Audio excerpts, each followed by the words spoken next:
Era un día normal en la oficina, de esos en los que trabajo en mi serie de inversión. Llego a la bandeja del mail y veo lo siguiente. ¿Cómo evitar el gasmagedón?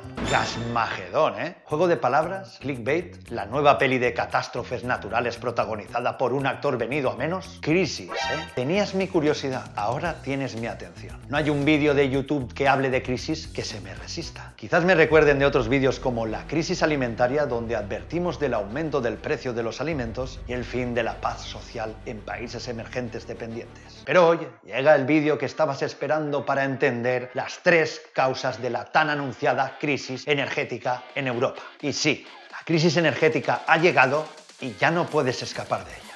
Lo siento por ti.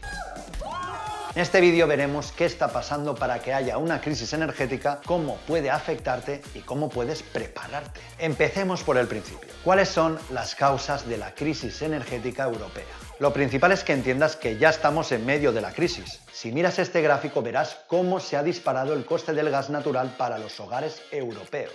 Y en los últimos días estas son las noticias de quiebras de compañías de energía y medidas desesperadas de los gobiernos. Tómate tu tiempo para que veas lo que no ha salido en la televisión o en el periódico. Pero ¿cómo hemos llegado hasta aquí? No intentamos buscar culpables, pero aquí va nuestra reflexión después de analizar este problema. Lo primero, dependencia de Rusia de nuestros suministros energéticos. Desde comienzos de este siglo y sobre todo en la última década, Alemania, quien manda en la Unión Europea, ha llevado una política energética basada en cerrar o no renovar los permisos de sus centrales nucleares y apostar por los gasoductos Nord Stream 1 y 2 para abastecerse directamente de Rusia. Esto ha llevado a que su dependencia del gas sea muy alta, ya que la producción renovable no es capaz por su intermitencia de garantizar un suministro estable. Y claro, la reducción de su producción nuclear no cubre la demanda total de energía del país. Como resultado, ante un escenario de cierre total de los gasoductos, el país y su gran tejido industrial se queda en un callejón sin salida. Asumen el precio disparado de la energía o cierran y paralizan el país y con ello a media Europa. Muchos políticos españoles han lanzado el mensaje de prácticamente que se joda Alemania,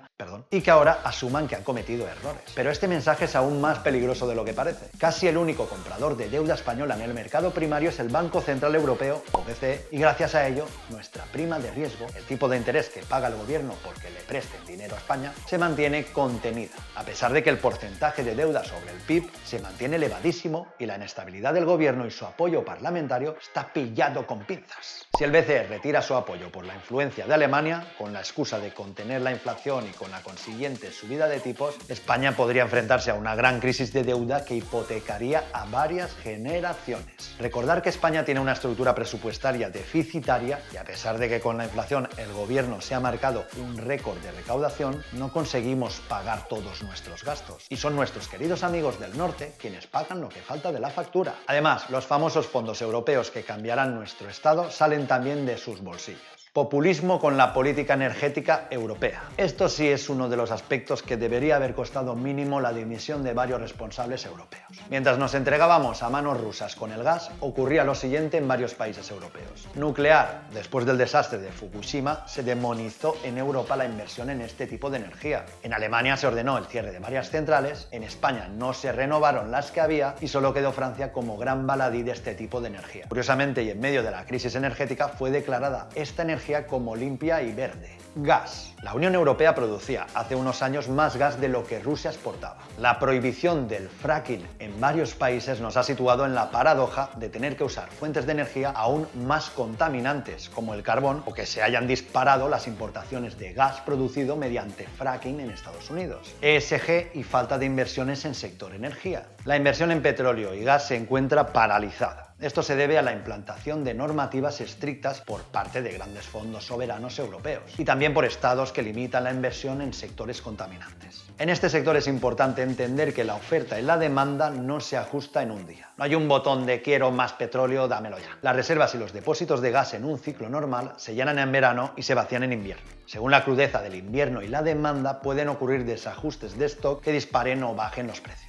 Algo como esto fue lo que vivimos en abril-mayo de 2020, cuando el exceso de producción hizo que te pagaran por llevarte petróleo y vimos el precio de los futuros durante horas negociarse en negativo. La falta de inversión en exploración y en mejoras técnicas para encontrar y explotar de forma eficiente nuevos pozos ha creado, ante el repunte de la demanda, una tensión en los precios, ya que hemos tenido que acudir a productores más caros, fracking Estados Unidos, o tragarnos el orgullo democrático y reactivar las relaciones con Venezuela y Arabia Saudí para poder buscar alternativas frente al cierre ruso. Otras externalidades. Sin duda, había tensión en el mercado energético mucho antes de la guerra de Ucrania. Pero el conflicto ha disparado la tensión, ya que, como se esperaba durante varios meses, Putin ha estado usando su poder para que Occidente le financiase la guerra a través de sus compras masivas de gas y petróleo. Estos meses, Putin ha desplegado una campaña diplomática brutal para garantizarse nuevos compradores en Asia, India y países aliados de la antigua Unión Soviética. De esta manera, dar salida a su producción y, en el momento más delicado, justo a las puertas del invierno, poder chantajear a la Unión Europea con el cierre del gasoducto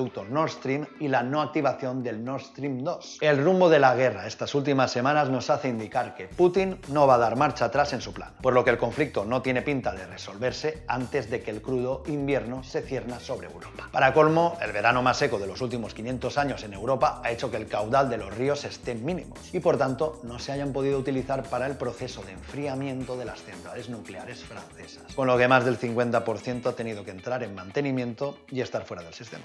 Escenarios que pueden venir y cómo protegernos. Lo primero que nos podemos plantear es que el invierno sea más fuerte y extenso de lo habitual en Europa. Si el conflicto no se resuelve y Rusia cierra el gas, veríamos un escenario de altos precios del gas y problemas de suministro. Como varios expertos y gobiernos alertan, seguramente nos veríamos obligados a parar a las industrias altamente consumidoras y veríamos una economía en recesión por varios trimestres. En este escenario, la principal vía de protección en las bolsas sería evitar alta exposición a bolsas europeas y países periféricos, ya que serían los más afectados. Bolsa americana y emergente sería una opción, así como un remanente de exposición a materias primas. En un segundo escenario nos podríamos plantear un alto al fuego en invierno y negociaciones. Esto seguramente reactivaría el comercio de gas desde Rusia y aliviaría la situación de algunas industrias, siendo una recesión más débil y paulatina que la que vaticinan los pronósticos.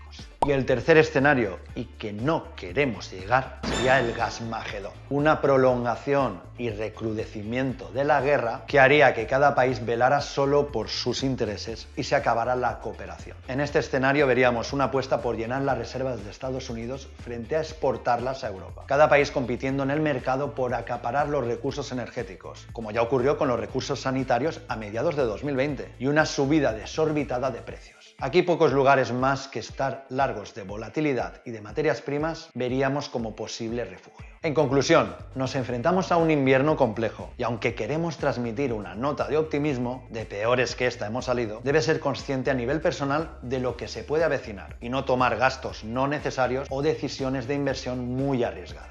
Nadie puede predecir el futuro, pero con los datos en la mesa y conociendo la ley de la oferta y la demanda aplicada a los recursos energéticos, se pueden predecir los escenarios para los próximos meses. Seguramente veremos la intervención de los gobiernos en los mercados energéticos tratando de proteger a los ciudadanos con medidas de reducción de impuestos o subvenciones, que implicará aún más deuda, pero al menos intentarán conservar la paz social. Será raro ver apagones en el sector residencial, pero una factura disparada para empresas y negocios puede dejar unas tasas de desempleo y cierres de actividad muy altos. ¿Crees que puede ocurrir el Gasmagedón o crees que todo es un alarmismo infundado? ¿Qué soluciones ves a medio plazo para no tener que volver a pasar por un invierno como este? Nos vemos en los comentarios. Te dejo por aquí otro vídeo que podría interesarte y oye, no olvides suscribirte si aún no lo has hecho.